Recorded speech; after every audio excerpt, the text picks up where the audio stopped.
అందరికీ నమస్కారం. ఈరోజు నందమూరి కుటుంబానికి చెందినటువంటి ఇంకొక తరం తెలుగు చలనచిత్ర రంగంలోకి కాలుపెట్టింది. సాధారణంగా కళాకారుడంటే తపస్వి కింద లెక్క. ఎంతో తపస్సు చేసి అంకిత భావంతో పనిచేసిన తర్వాత తెలుగు కళామ తల్లి ఆశీర్వాదం ఉంటే ఉన్నత శిఖరాల్ని అధిరోహించేటువంటి అవకాశం ఆ కళాకారుడికి ఉంటుంది. ఆ కళ ఏదైనా కావచ్చు, నటన కావచ్చు, సంగీతం కావచ్చు, నృత్యం కావచ్చు, శిల్పకళ కావచ్చు, చిత్రలేఖనం కావచ్చు, ఏదైనా సరే. మా తరానికి ముందు తరం నందమూరి తారక రామారావు గారు. నిజంగా ఆయన ఒక కళా తపస్వి. ఆయన క్రమశిక్షణతోటి, అంకిత భావంతో తన జీవితాన్ని చలనచిత్ర రంగానికి అంకితం చేసినటువంటి సందర్భంలోనే ఇవాళ చలనచిత్ర రంగంలో వారి పేరు స్వర్ణాక్షరాలతో లిఖించబడి ఉన్నది. తెలుగు చలనచిత్రం ఉన్నంత వరకు వారు చిరస్మరణీయులు అనేటువంటి విషయం మనం అందరం గుర్తించవలసినటువంటి అంశం.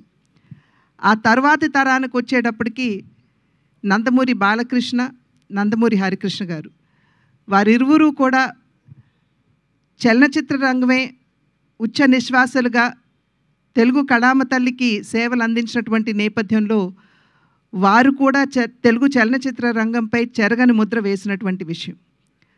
ఆ తరువాతి తరం నందమూరి కళ్యాణరామ్, నందమూరి తారక రామారావు, వారు కూడా అంకిత భావంతో పనిచేసినటువంటి సందర్భంలో వారు కూడా చలనచిత్ర రంగంలో తమ ఉనికిని చాటుకున్నటువంటి విషయం మనందరికీ తెలుసు. అదే విధంగా ఇప్పుడు ఆ తర్వాతి తరం నందమూరి తారక రామారావు, అంటే మేము ముద్దుగా రామ్ అని పిలుచుకునేటువంటి నందమూరి తారక రామారావు ఇవాళ చలనచిత్ర రంగ అరంగేట్రం చేయటం జరిగింది.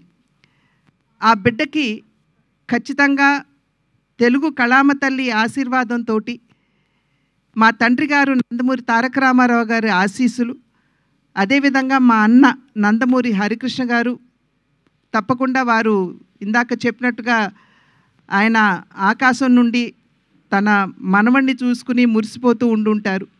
అదేవిధంగా జానకిరామ్ యొక్క ఆశీస్సులు కూడా ఖచ్చితంగా రామ్కి ఉంటాయి అని చెప్పి విశ్వసిస్తూ, మా అందరి ఆశీస్సులు కూడా ఎప్పుడూ కూడా అతనికి ఉంటాయి అని చెప్పి తెలియజేసుకుంటున్నాను.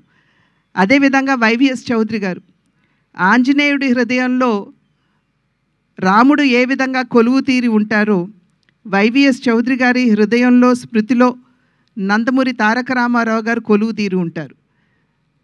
ఆ నందమూరి తారక రామారావు గారి పట్ల వారికి ఉన్నటువంటి పూజ్యభావాన్ని తెలియజేసుకుంటూనే ఎన్టీఆర్ అనేటువంటి బ్యానర్ తోటి, అంటే న్యూ టాలెంట్ రోర్స్ అనేటువంటి బ్యానర్ తోటి వారు ముందుకు రావడం, దానిలో నందమూరి తారక రామారావు అంటే రామ్ని వారు పరిచయం చేయడం, ఈ కార్యక్రమానికి వెన్నంటి తన సహకారాన్ని అందిస్తున్నటువంటి యలమంచి గీత గారికి కూడా నా యొక్క అభినందనలు తెలియజేసుకుంటూ, శుభాకాంక్షలు తెలియజేసుకుంటూ, ఖచ్చితంగా ఈ సినిమా అద్భుతంగా రాణించాలి అని చెప్పి ఆ భగవంతుడిని ప్రార్థిస్తూ, రామ్కి మా ఆశీస్సులు ఎల్లప్పుడూ ఉంటాయి అని చెప్పి తెలియజేసుకుంటున్నాను.